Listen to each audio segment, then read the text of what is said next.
Welcome to The Outlet, an NBA podcast hosted by Nick Fay and Kory Waldron.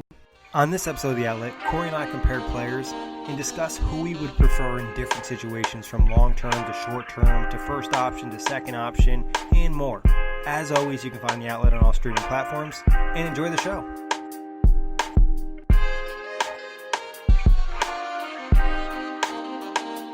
All right, Kory, obviously we did building a franchise a couple weeks ago. We're always looking at players, build franchise around, or who would you rather have? It feels like it's the most common conversation you'll see on Twitter, like this player's better than this player, or I'd rather have this guy long term. So today we're going to look at a couple different situations in which players you would rather have. And I guess kick things off, long term, who would you rather have, Domantas Sabonis or Kristaps Porzingis? Keep things spicy to start it up, and we're giving you Pacer topics to start with back-to-back shows. Shit. So if any Pacer fans hear this right out the rip, I could be getting canceled. We got a couple extra subscribers last week, and they'll be gone. Yeah, I think I'm gonna have to say Porzingis, unfortunately, for the Pacers. For any Pacer fans listening, and it's nothing against the bonus, but when you're looking at how the current state of the NBA is and how the game has transformed over the last, 5 to 10 years, it's a 3-point driven league, but you also want defense. And Porzingis can give you that rim protection, but can also give you, floor spacing, and it continues to progress as an offensive weapon, whereas Sabonis is clearly the better rebounder of the two, and I think a better post player, but I think you would prefer to have Porzingis in today's NBA.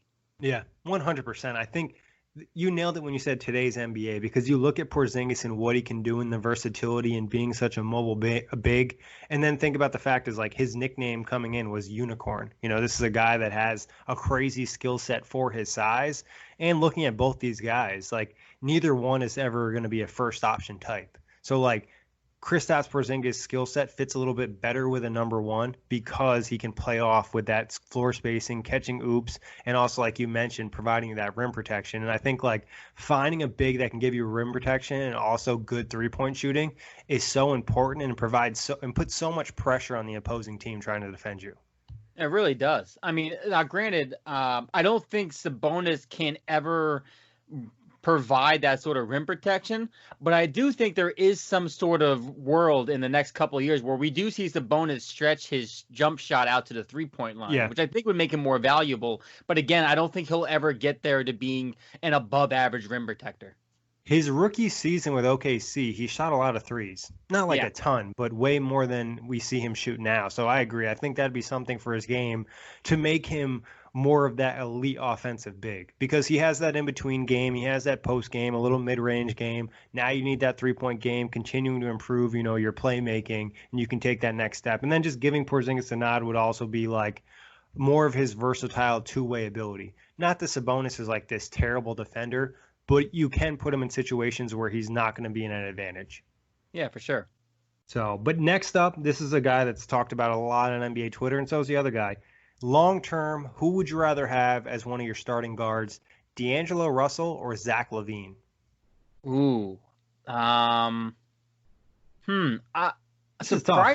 This is a tough one because I'm not overly high on either one. Yeah. I'm actually going to surprise the masses, I think, and I'm going to say Zach LaVine. Because I think at least this year we've seen Zach LaVine can score at a high level, but can also be efficient. And I think that's probably the part that sticks out the most. I think D'Angelo Russell is probably the better passer, clearly, of the two, and can go off in bursts of offensive explosions. But he tends to have a struggle when it comes to efficiency, whereas Zach LaVine, even though maybe his stats are slightly inflated because the Bulls aren't that great of a team, we have seen Zach LaVine, he had, I think, averaged 30 points per game in February this past year, 25 points per game on the season. 38% from the three and 45% from the field. Like, this was a really good scoring option. So I'm going to say Zach LaVine because I think offensively, when you're comparing the two, I give the slight edge in scoring to LaVine, even though I think Russell is a better playmaker. And then defensively, I mean, both of them aren't very good defenders, but I would probably lean with LaVine over D'Angelo Russell. Yeah, I think LaVine has more of the defensive ability. It's really tough. And like you mentioned, like all the numbers tell you Zach LaVine, but part of me just like wants to roll with D'Angelo Russell because I've never seen Zach LaVine result in winning basketball. And not like Right. Russell's career is full of dubs, but he did, lead a Nets team to the playoffs that wasn't really good. You know what I mean? It's not like we're talking about a super talented team. He was, their best player for portions of the season. So I don't know. This one is like threads. You could probably make an argument for both.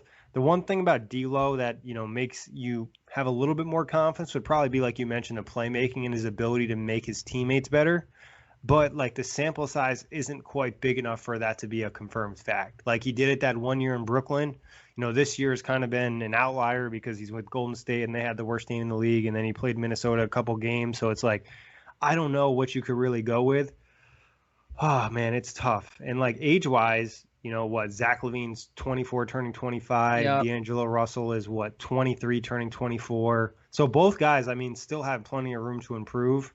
I'm just going to be different. I'm going to go with D'Lo here. Maybe it's a Nets fan in me. I just feel like maybe it's tough. I mean, realistically, too, though, like you seeing him up close with the Nets, we do know that when it comes to, let's say, crunch time, D'Lo has shown up in crunch time moments. Now, I could just be not, watching a ton of bowl games, but I can't recall watching Zach LaVine, he had that moment against Charlotte this year. Yeah, where right. He had 20 points in the fourth quarter. I think he had a massive two really big threes. Right. But again, D'Lo did it, like you said, over a bigger sample size in actual meaningful basketball, right? In terms of helping the Nets make the playoffs. So maybe I hold that to a slight bonus for D'Lo. But again, I don't know. And when it comes to injuries, obviously Zach LaVine had the major ACL injury, but he's obviously come back, still has the same bounce, looks perfectly fine. Are there any concerns over D'Lo's, constant sore lower body?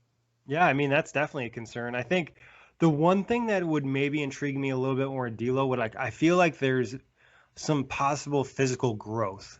Like, not saying he's going to get taller or anything like that. I feel like D'Angelo Russell would be a guy, if he got substantially stronger, it would have a positive impact on his game because he's not this amazing athlete that's going to beat you with blazing speed. So having that little extra strength to put a guy in your hip or be able to hit a shot in the post, and his post game isn't even terrible either. So I feel like maybe that's what I'm holding off because we are talking long term, and I feel like maybe there's more potential growth for D'Angelo Russell than there is for Zach LaVine. But there would be a counter argument where there's a lot of potential growth for Zach LaVine defensively because he probably has the athletic tools, but D'Lo is never going to be a good defender. At best, he'll be, a system defender that doesn't lose you a game. Right. No, I think you almost just sound like you talked your way out of D'Lo. Yeah, but something about it. I don't know. Maybe it's the extra swag. I don't know. I can see D'Lo maybe compliment a little bit more. It'll be funny because we'll almost get to see them in similar situations. Obviously, Zach LaVine was in Minnesota a long time ago, and he wasn't the same player, but D'Angelo Russell is now going to be the point guard of that team. And now we'll really have, info and real statement season from D'Lo. He has Karl-Anthony Towns. They're probably going to have Malik Beasley and some other good players in that roster. Not saying they're a bound playoff team, but they should be playing pretty good basketball. You're playing with now a player that's substantially better than you. So now your life should be a lot easier. Yeah, and I'm honestly intrigued about the Chicago Bulls aspect, right? I mean, a whole new front office. They're reshaping things over there. I wonder what the supporting cast around Zach LaVine looks like going forward, because we can't really say that he's been playing with a boatload of talent out there in Chicago. No, he hasn't either, and he probably hasn't had great coaching. Honestly, right. I think I'm going to go with we my know final... he doesn't like his coach at all. I think oh man, I don't know. It's tough. Part of me wants to finish and go with Zach LaVine because you're right on the fact that we've seen moments this year where he's just a lethal scorer. His improved shooting with his athleticism just makes him such a tough defend if you're not locked in. Yeah, I mean, he was a borderline all-star, right? I mean, there was a real all-star case for him this year. Yeah, there really was. And again, is it empty all-star stats or is it real? You know what I mean? Some of that too is will Zach LaVine ever be on a good team and right. play with a player that's better than him or even just more competent vets on this roster? Right. It's gonna be. We got to put this on Twitter at some point. This is actually, I think, a really good Twitter question. And watch the results are going to be super skewed one way. Yeah. And we're going to be what the fuck? Well, all it takes is one complete D'Lo, no Zach LaVine love probably. Yeah. Next up, long term, Brandon Ingram or Jaylen Brown? Jaylen Brown. I don't even have to hesitate, surprisingly. Because when I look at those two now, I think Brandon Ingram, obviously a very good scorer this year, and we've seen him elevate his game to another degree. But we've seen the same thing with Jaylen Brown, and I already knew Jaylen Brown was an above-average defender, a very good wing defender. And now he's added an extremely good ball handling ability to his game. The three-point shot is better. He's creating his own offense at a higher degree. I'm just going with Jaylen Brown. I think I like the complete package of Brown because even though Brandon Ingram, I think, may be the better scorer long term, I don't think Brandon Ingram will ever be the same defender that is Jaylen Brown. Yeah, I mean, comes down to a situation of, are you looking for this guy to be your first or second option? Where I think Brandon Ingram has first option potential. Like, he's a guy that we saw this season average 24 points a game, 46% from the field, 38% from three, in a lot of ISO situations. Yeah, defensively, he's probably not as good as he should be, but I think that he could probably get there. Jaylen Brown, in my eyes, is more of like that number two option, which isn't bad. Like, he's got that two-way ability, and like you mentioned, defensively, he's a guy that could really even take his game to another level. We saw the offense really improve this year. I think just for the fact of like long term and who's going to provide me more value, I would roll with Brandon Ingram because I just think there's more upside, where Jaylen Brown is a safer bet, being that two-way wing that's necessary in this NBA, where Brandon Ingram has I don't want to say like, he has maybe closer to like top 10, top 15 potential because of his scoring ability and his rarity in terms of having that skill set at that size. Yeah, I think the one interesting thing to watch between both these guys, because I think to a degree I agree with you in the sense of I don't think scoring wise you can rely on Jaylen Brown to ever be your first option, whereas I do think you could rely on Brandon Ingram to be your number one scoring option. So then it just becomes a case of what do you value more, right? In that sense. Yeah, and it also depends on like this franchise, like. Do you have other possible cornerstone, or do you need this guy to be a number one? Because like sometimes when you put a second option into that number one role, it can kind of hinder them in putting too much pressure, and then they're not as good as they could be if they were in that ideal role. And there's no guarantee that Brandon Ingram is going to be a locked-in number one. But given at the age of 22, he's shown so many skills that kind of make you think that he can develop that down the road. For sure. I mean, he's got a great wingspan length, which helps him as well. Because I mean, as you mentioned, not great defensively, but you add a little bit of weight and you maybe get just a little bit more locked in, because we know the Pelicans in general this year haven't been a good defensive squad. Those kind of things change, even the system itself. 100%. And I think, not to say he has like KD defensive potential, but we saw KD kind of take his defense to another level, late in his tenure at OKC, and then really big in the years with Golden State. So I think Ingram, it wouldn't be out of the realm of possibility considering how old he is. Yeah. Next up, I think this one might be a landslide, but I just throw it out there because I feel like some people might go the other way. Long term, Pascal Siakam or Bam Adebayo? Pascal Siakam, right? Yeah. Yeah, and it's funny. I got in this like a few exchange on Twitter about somebody. Like, it was like everyone in this list was like a top 25 player, but it was like leave two people off, and I left off Bam, and they were like, "Why are you leaving off Bam?" And I was like, "Well, because realistically, I don't know how much better Bam can get." And that's not even to be a dick, because Bam is only 22 years old, so he can probably get better. But again, unless he develops some sort of jump shot to his game, can he maybe average a couple rebounds per game, maybe another block or so? Yeah, but I don't know if I necessarily see his game taking a giant leap forward from where it is now. He can get like fine-tuner, I think, but we've seen Pascal Siakam take jumps after jumps as his role with the Toronto Raptors has increased. So I think I just feel more comfortable in Pascal Siakam, who's already taken these major leaps, to be a clear-cut, possibly number one scoring option for that team going forward. He can play the 3 or the 4, whereas Bam, I think he's a starter. I think he's an all-star caliber player for sure, but I just don't know if I see his game getting that much more developed. I think he can get more developed, but I don't see it getting that much better, whereas Siakam, I still think there's another level he can get to. Yeah, I think the issue with Bam is like defensively, I think he has defensive player of the year potential. Like He just is so good, versatility, the blocks, the steals, switching on to guards, like doing such a great job. And then offensively, having a unique skill set to handle the ball, passing and playmaking and, a little hook shot, developing that jumper. He has a little bit of a mid-range game now. The hope is he can develop that 3-point ball. But I agree in the sense that like Pascal has that potential. And I mean, he essentially was the number one option for the Raptors this year. We're going to get kind of more information on that as he progresses in the playoffs, see how he handles the load in the postseason. But also defensively, you could say Pascal Siakam is, your best defensive player or your second best defensive player. Like, this is a guy who came up, and the reason he was getting minutes is because he was playing defense and doing the small things, and then he just continued to work on his game. So I feel like Bam probably has the edge defensively, like long term. Offensively, Siakam has, the advantage offensively, but the difference defensively isn't the same as the difference offensively, if that makes sense. Yeah, I mean, I would even say that as at this point in time, Pascal is just a more complete player. Yeah.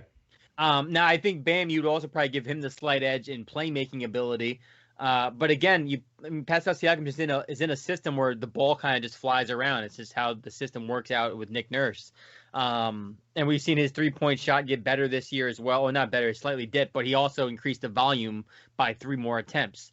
I don't know. I just feel more confident in Siakam than I do with Bam right now. I mean, and also Siakam's like further down the road. You know what I mean? He's an older player where Bam, there's still a lot more unknown where he could potentially get even better. I think maybe it would take some mindset change from Bam too and looking to be more aggressive in terms of scoring for him to have more of an impact, which would be interesting to see how his skills kind of improve for him to do that, which they could because I think a lot of the time, like given he's so young in his athleticism, he's a little bit undersized in terms of height, but he makes up for it in quickness. Yeah, I mean, he's almost kind of like, I mean, this comparison might be wrong, but like a supercharged Ben Wallace to a degree. But you're getting more ball handling and playmaking. Ben Wallace times like Draymond Green. Yeah, I like that. Not to that extent. Hybrid. Like, yeah, right. He could get to that extent, though, right? He could become a hybrid of those two, and that might be, next level with the small ball era of basketball we're seeing. Yeah, I mean, that would be a Hall of Fame career, which I'm sure many Heat fans are hoping happen. But next up on the list, I think this one might be a little tough. Ben Simmons versus Karl Anthony Towns. Long term. I'm going with Ben Simmons. Ooh. I feel like if I asked you this a year ago, you would have went with Cat. Maybe. I might have. I don't know. I feel like I've been on a Ben Simmons, like... I feel like you've been investing stock in Ben Simmons, and I really have. Because I think too many people are selling stock, right? Yeah. It's one of those, like, everyone's like, oh, well, Ben Simmons, he can't shoot. I'm like, I don't give a shit. Like, I really don't. Yeah, I'm going with Ben Simmons. Was looking nice. I don't know if you saw that video that surfaced today. Yeah, I don't know why he's wearing fingerless tip gloves, though. Like, I was confused. Is that like part of his training? Yeah, I've never seen anyone shoot with gloves on or fingerless tip gloves, nonetheless. That was interesting. Can you wear gloves on an NBA court? That's another question I have now. Can you wear the gloves? Is that allowed? So Ben Simmons. I went with Ben Simmons because, as we mentioned before on this podcast, he can guard 1 through 5. He's a ridiculous playmaker. He is LeBron James-like when he's attacking the rim. The one issue, again, to his game is the lack of a jump shot and the lack of the confidence in taking jump shots outside of probably like 15 feet. So that's the one liability. But I think if you put Ben Simmons in, like we've mentioned before, the Giannis Antetokounmpo role in Milwaukee, I don't see him having that much less success in that kind of free roaming offense with a ton of spacing. Now, I do think on the flip side of this, like Towns has the opportunity to be one of the most gifted offensive centers we've ever seen because he has shown, shooting I think like 7.9 or 7.1 3-point attempt a game, that he can knock down 3-pointers like it's nothing and also beat you inside. His offensive game is ridiculous, a very good rebounder, which also Ben Simmons is, mind you. The one issue I have with Towns is we don't see him locked in enough on defense, and also at times he just kind of seems lost on defense. Tends to get, I think, flat-footed too much and blown by in certain situations. I think that's all fixable to a degree, but I'm more sure of the defensive ability and playmaking ability and finishing ability of Ben Simmons than I am of the what if around Towns' defense, even though Towns is the clear-cut better offensive player. Yeah, I mean, I think it's a really interesting thing because you're looking at the two-way ability, and obviously it's almost similar to the Bam and Siakam situation, but I think these two are closer in talent, especially like in projection of potential.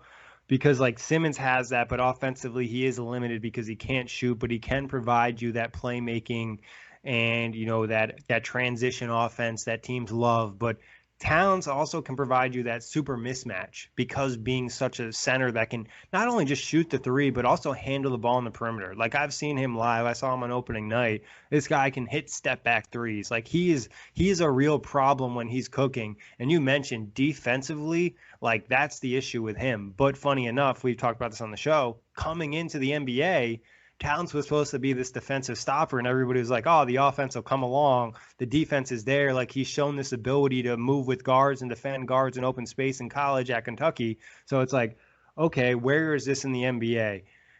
It's tough for me. I feel like maybe I have, like, something for Cat. Like, maybe there's something I just You like cats. That's it.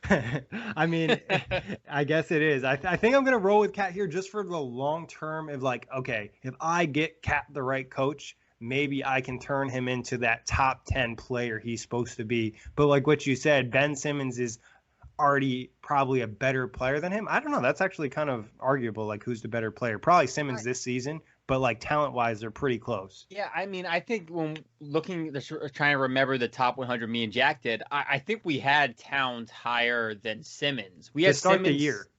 Yeah, we had Simmons more around the 20th mark, where we had Cat somewhere between the 15 and 10 mark. So again, I mean, they're clearly both top 20 players in my opinion. But I think we went with Cat, and I think because Cat missed so much time, unfortunately due to injury, that you probably would roll with Simmons.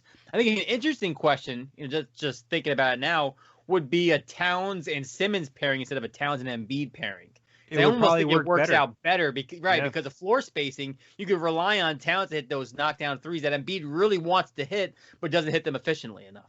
And it also helps defensively. We talked about it, the ability that Simmons has. And if, Cat isn't playing to the highest level, having another plus defender out there could really benefit him. It'll be interesting. Obviously, this is kind of off topic. What did you think about Brett Brown saying that Simmons is going to play power forward exclusively now?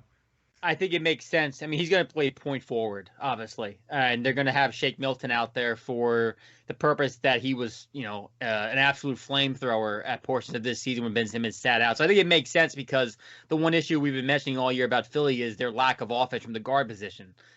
So it makes sense to me. And also, I just don't think at this point in time we've seen enough of Horford this year. I just don't want him out there starting at this point. Yeah, and I think just given in the way the NBA is, we talked about this in the preseason. This is my biggest worry about that team. Having Horford and Embiid out there and Tobias Harris, who's not the best athlete, is just kind of too slow.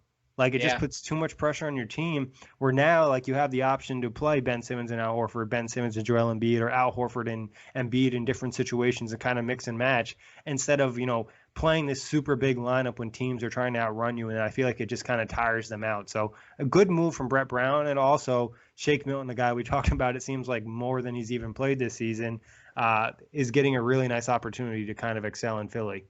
He really is. And I hope he takes advantage of it, because that would be the missing piece for that Philly team, I think. Now, last one in terms of long-term, then we're going to hit some short-term ones. John Collins versus Jaren Jackson. Oh, God. This is another one of those, hey, John Collins, you showed me a lot more, but hey, Jaren Jackson, that potential looks wild.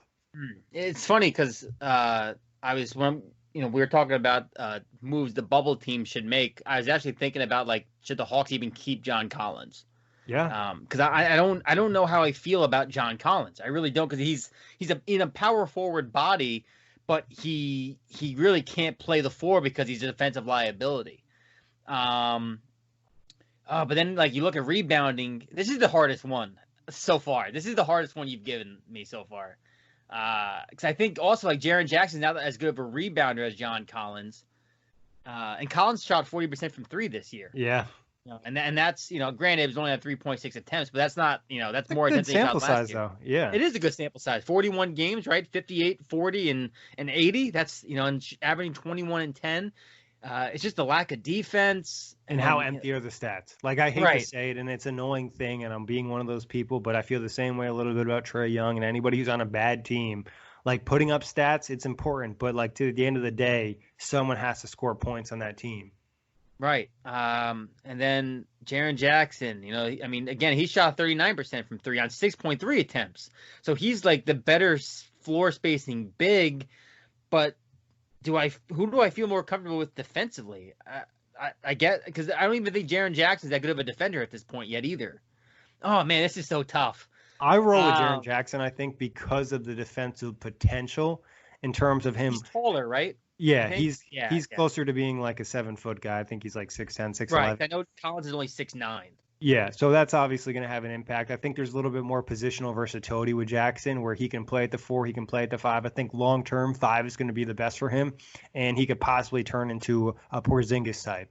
Stretch the floor one end, protect the rim on the other end. And I think like the rebounding stuff, some of it is like the player, like some guys are just born rebounders, but I do think it's an area you can improve. You know what I mean? It's not like Jaren Jackson can't get better at rebounding. Practice boxing out more, add a little bit more strength, and just focus on a little bit more. Those numbers should pick up. Yeah, I'm gonna roll with Jaren Jackson too. I would like to be different, but I think I feel more confident in Jaren Jackson kind of fixing the issue that you mentioned, becoming a better rebounder, becoming a better defender. Whereas John Collins, I just don't know if he can become a better defender, because even still, his ideal role is probably playing small ball 5. But he doesn't play great defense to really be a small ball 5. Like, he doesn't give you that rim protection you need really from a small ball 5. Right. And not that like all small ball 5s do, but like usually they do something really good defensively. Like Draymond always did things really good defensively. And even to an extent, like Bam's not the tallest center, but he finds ways to use his positioning and his strength to kind of make it have more of an impact. Yeah. I just feel more confident, I think, about Jaren Jackson long term. Like, John Collins is the guy who I think, like, not to, I'm not trying to say like he's going to have a short NBA career, but he's a guy I could see in like 7 years who may have trouble finding a good role for himself in the NBA because of the lack of defense, where he just kind of is in between positions in a sense. Yeah, I think the defense is going to be a major thing for him, but I would say the fact he added a 3-point shot just makes him that more dynamic offensively, because he's a really good offensive rebounder too, and he can finish inside. He just has like that double hop to his game. So I don't think I think Collins is going to have a good career, and I think he can be an all-star in the future. It's just about kind of improving. And then I think defensively, I don't want to act like he can't improve, because I think that he still has physical tools to be a good defender in terms of like defending in space and using athleticism. He just doesn't have that center size. Yeah, he's an interesting player to watch, especially because, I mean, the Hawks are going to have to decide, whether or not he's going to be a long-term part of their future. And I don't know necessarily if I like the fit of him and Clint Capella going forward.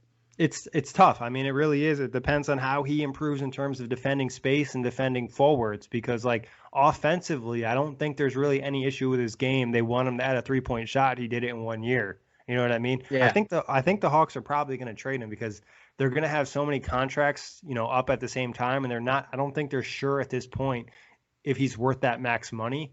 And I think that that's what he's going to be going for. I'm not saying he's going to get it, but he's looking to get something in that realm.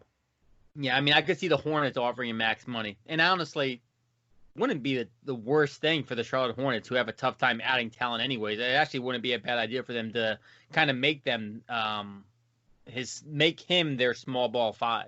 Yeah, it'll be interesting. And I think, he still has a year left on his deal at a rookie number. So if a team that doesn't have cap space wanted to make a move to get him this year, it'd be attainable, and then they would just go over the cap in the following offseason. So teams that are kind of strapped up and they're still willing to spend money, he'd be a guy. I know he's been tied to the Nets a little bit too. Ooh, interesting. But we did our long term. We talked a couple different situations. Now we're going to talk short term. Now, I don't know what you think on this. Obviously, there's been a lot of hype on this guy this season, and a lot of it well-deserved. But who would you take, I guess, in a one game, just for one game or just in a playoff series, Luka or James Harden? Man,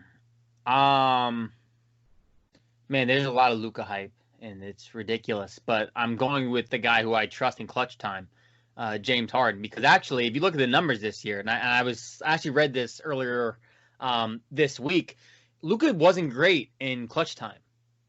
His shooting numbers were pretty poor in crunch time situations, and that was actually something in the article I read about. The Mavericks may want to look to add someone to help him in clutch time, because you can't really rely on Porzingis yet, and there isn't necessarily another guy who can create his own shot. So I'm gonna go with Harden, because at least I know with James Harden, he even though there's plenty of playoff woes, samples and woes of him not coming up in the clutch, I think I would go with James Harden. Also, I think James Harden at this point in time, he's just a more physical player who can take the beating a little bit better. And I think honestly, this year we've also seen Harden has stepped up on the defensive end, right? You know, 3 years ago we were constantly ragging on Harden for his lack of defense. He's definitely shored up that end of the court. I'm not saying he's a great defender by any means, but he's definitely become a more engaged defender, whereas Luka is still trying to figure that end of the court out. So I think I'm going to go with James Harden, and I really don't think it's as close as some people on Twitter would say it is. Yeah, I kind of was. This is like kind of, I guess, a bait maybe to see if you would take it. Okay. Yeah, I think it's James Harden. Like, this is the MVP we're talking about. You know, this is a guy who has been one of the top 5 players in the league the last few seasons. And Luke has been great. You know, he's a top 10 player, arguably top 5 this year. He's shown a ton. But I think it would be a little rash to go with him this early. You know what I mean? Like, Harden, like you mentioned, hasn't been amazing in the playoffs. But I feel like he still had some good moments. You know what I mean? Like, a team doesn't get to the Western Conference Finals by accident. Like, their best player has to do something right. So I think at this point it's still James Harden, but Luka could honestly maybe even surpass him by the end of this postseason or next year. Yeah, I mean, you know, hell, if Luka goes on a crazy playoff run here, right, we may completely look at this differently. But you know, I think you're right in the sense of we just have a bigger sample size of who James Harden is, and again, he's already been an MVP, right? And James Harden arguably could have multiple MVPs. So I think it's like you said. I mean, was it Paul Pierce, I believe, who said Luka's the better player already, right? I think he said like Luka's a top 5 talent, which isn't the craziest thing, but realistically, Luka's got to be top 10 when it comes to talent, at least on this year alone, I would say. Yeah, so I mean, it's not out of the realm of possibility, but I think it's a little rash, or maybe it's just like overreacting to like have a guy take somebody else's spot that's been doing it so long. You know what I mean? Not to say James Harden has been doing this for 10 years, but he's been an MVP candidate for the last 4 to 5 seasons. No, really. So, but all right, next up, as your second option, who would you rather have, Bradley Beal or Jimmy Butler? Oh, second option. Well, what is my first option? What is his skills? What's my first option skill set? I can't tell you that because I don't know. Shitty. That's the biggest question though, right? Because if my first option is a great scorer, then my second option doesn't need to be a great scorer. And I think, oh no, because I don't want to do this. Don't make me do this because I don't. Bradley Beal's my guy. I think I would pick Bradley Beal regardless, to be honest, as a second option, because a Jimmy Butler just has tendencies of a first option, but he doesn't necessarily have the skill set to that. And I think like Jimmy Butler's shot isn't great. So to complement a star, you'd always want somebody with a better shot regardless. You know what I mean? Like, you're trying to open space where Butler's not going to really provide that's number one star space. Like, with Joel Embiid, like, he gave him playmaking option, but Bradley Beal would give him that 3-point threat, or somebody could run off screens and occupy pressure on the defense while Embiid is trying to work in the post. I mean, it's a fair point, but Butler provides, I would say, better playmaking than Beal, right? Are we? He definitely has in like the long term, but Beal's playmaking this year has been really good. Obviously, it depends on how much you're buying into Beal's season, but Beal is having kind of like a historical offensive season. Not to say it's like the best one ever, but it's a really, really good one, and probably one of the best in Wizards history. Yeah, I'm going to go with Bradley Beal. Even though Butler is clearly the better defender, I do want to say that Butler is the better defender of the two. But Beal has Florida Gator ties, and I am a Florida Gator apologist through and through. So I'm going to go with Beal. But I don't think I would really need to know who the number one option is. Like, who would be the number one option that you would pick Jimmy Butler? I'm just curious. If it was Kevin, like if we're being realistic, if it was Kevin Durant, I think Jimmy Butler is a better number 2 option than Bradley Beal. That's tough. I mean, like, for me, it's just also like my theory on basketball. Like, I still think Bradley Beal would be a better option because like he's providing KD more spacing. So now it's a little harder to double team KD. Where I get it, like, well, maybe Butler's giving you some of that like alpha male vibe, and he's giving you some of that like defense, but also like I'm not sure KD needs, if we are assuming Butler's maybe a slightly better playmaker, I'm not sure KD even needs that. Right. I think for me, like when I make that argument, like for me, the argument would be like, I know Butler can put a lot of pressure on the rim, which can help Durant spacing wise. And I'm still, in this scenario thinking that Kyrie Irving's there as well. So you don't need necessarily, again, that's not the number 2 option. Then that makes Jimmy Butler the 3rd option. So I guess that's a cop out for me. So I can't use that. But I think that Butler could put pressure on a defense that helps Durant still provide that playmaking and then defense. And it's so tough. It's so tough. I think Butler's more ideal in a situation where it's kind of confused who your number 1, 2, and 3 are, if that makes sense. Where your first, second, and third best player are all within the same realm of talent, where they're all top 15 to top 30 players, I guess, or something like that, where like Butler can set up and play off them, and they're providing Butler the spacing, but they're still the better players possibly. It's just hard to find that exact role in the NBA where like, honestly, maybe like a good role for him is playing with Karl-Anthony Towns. And it just didn't work from a personality perspective, but from a skill set perspective, it made a lot of sense. It was arguably his best year career-wise. He shot his career high 47% from the field that year in Minnesota and shot 35% from 3.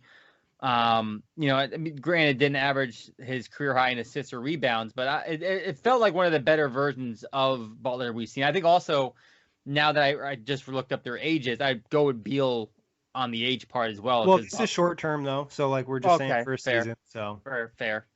I think also I really want to see if the shooting was. I've heard a lot of reports that Butler's had shoulder injuries this season, which have hurt his ability to shoot, and apparently now he feels good. So I would be intrigued to see if we do see a spike up in those numbers come playoff time this year. Yeah, I can tell you that. Butler was one of the players that got snitched on because I guess somebody complained that he was dribbling a basketball the entire night. Oh, really? So those handles are going to stay fresh. But I'm not sure about the shooting. We'll have to see. Now, your starting point guard entering this NBA season or entering the Orlando bubble, who would you rather have? You have championship aspirations. And I guess for fun, we'll say this player is probably your 3rd/2nd option. Kemba Walker or Kyle Lowry? I'm going Kyle Lowry. All right. Because I'd rather have someone who I know can still provide fantastic playmaking, good decision maker, even though he's made some questionable decisions in the past. But he's a good defender. And I think Kemba Walker, we don't think is a good defender. We think he could be an average defender and can, in a certain system, which is the Brad Stevens system, he's been better than expected. But I think I feel more confident in Kyle Lowry because there isn't necessarily a matchup in which you're worried about him defensively. Even if he can't be your high-powered offensive threat, he'll give you enough playmaking and defense that doesn't hurt you. And we saw that last year in the Toronto Raptors playoff run. Kemba, it's offense, and if the offense isn't going, it's not like he's a great playmaker. He's still a good playmaker, but I don't love the other areas of his game when his offense isn't clicking. Yeah, I would agree. Lowry's all-around impact, I think, is providing more for your team, especially when you don't need that point guard to be your number 1 option, where if that was the situation, I think Kemba's proven he can take on a lot of scoring load, where I'm not sure Lowry would be a guy that could average, 25, 27 a game, but he can provide you that two-way ability. So given the situation, I'd roll with Lowry. Yeah, and is it going to be concerning as well, or not concerning, but something to watch is apparently, I was listening to the Bill Simmons podcast earlier today, and Kemba Walker still has his knee bothering him, apparently. Yeah, that is scary. Not just now. That's scary for the contract. And they're talking about it possibly being arthritis. So that is something to certainly keep an eye on. I don't know, how much. I don't know what Bill Simmons knows or doesn't know, but that's what he put out in the podcast. So that's interesting to keep a note of because if it is something like that, we know what Reggie Jackson had to deal with. That could be bad long term. Yeah, or just look at the NFL, Todd Gurley. That essentially he was in the Super Bowl, his arthritis acted up, he couldn't really perform. Now all of a sudden he got cut by the Rams. I think he signed with the Falcons. So it's just like arthritis is really terrible, especially for a guy with nickname Cardiac Kemba, where it's like kind of just all like hot, fast-paced basketball, stop and go type stuff. That puts a lot of pressure on your knees. It really does. All his highlights are him stopping on a dime. Yeah. All right, Kory, that's all I got. You got anything for me off the top of the dome? I know you're unprepared, so. No, I don't. Don't put me on a spot like that again. Thanks. All right. I guess I got one more. Going into next season, now Klay Thompson, obviously coming off a torn ACL, getting up there in age. Would you rather have him or would you have Devin Booker? Now, this is going to next year. It's not long-term. Obviously, Booker's substantially younger. But next season, who do you think's would you rather have on your team and who's going to have a better year? I'm still going to go with Klay Thompson. Even though I think Devin Booker has probably already surpassed Klay Thompson as a better all-around scorer. But I still like the fact that Klay is a knockdown three-point shooter, and I would still expect to be an above-average defender. I'm not going to count out Klay Thompson yet. And also, I don't know, I'm just a little bit lower on Booker, I feel like, than most. Again, he's one of the big guys I always think about good stats on a bad team, like how inflated are they or not inflated are they. I just need to see more from Devin Booker. And actually, he has an opportunity again in this Orlando bubble to possibly showcase that because he does have a slightly depleted team. And, the Suns are counted out by everybody. So maybe he could make some noise. But I would go with Klay. You? I think going to next year, I think Devin Booker might surpass Klay Thompson. Like, I just think he's ready to do that. And obviously he's had the opportunity to be the first option, but even in a second option role, I think he'd still be really good. 26 points a game, 48% from the field, 36% from three. And this is the first time he's had like a somewhat competent roster. So I think I wouldn't be surprised if they're around the same level next year, but I could see Devin Booker surpassing him because like a torn ACL, obviously not as serious as it once was, but Klay's still going to need time to recover. Obviously the NBA season starting a little bit later probably will help him out. But I'm a little concerned with him maintaining that level defensively after an ACL tear, which impacts your lateral quickness. No, it'll be something to watch for sure. All right. Well, that wraps it up. If you didn't like any of our picks, be sure to let us know at OTG Basketball on Twitter. But always a pleasure talking hoops with you, Kory. And you can find the show on iTunes, Google Play, Spotify, and OTGBasketball.com. Peace out, Knuckleheads.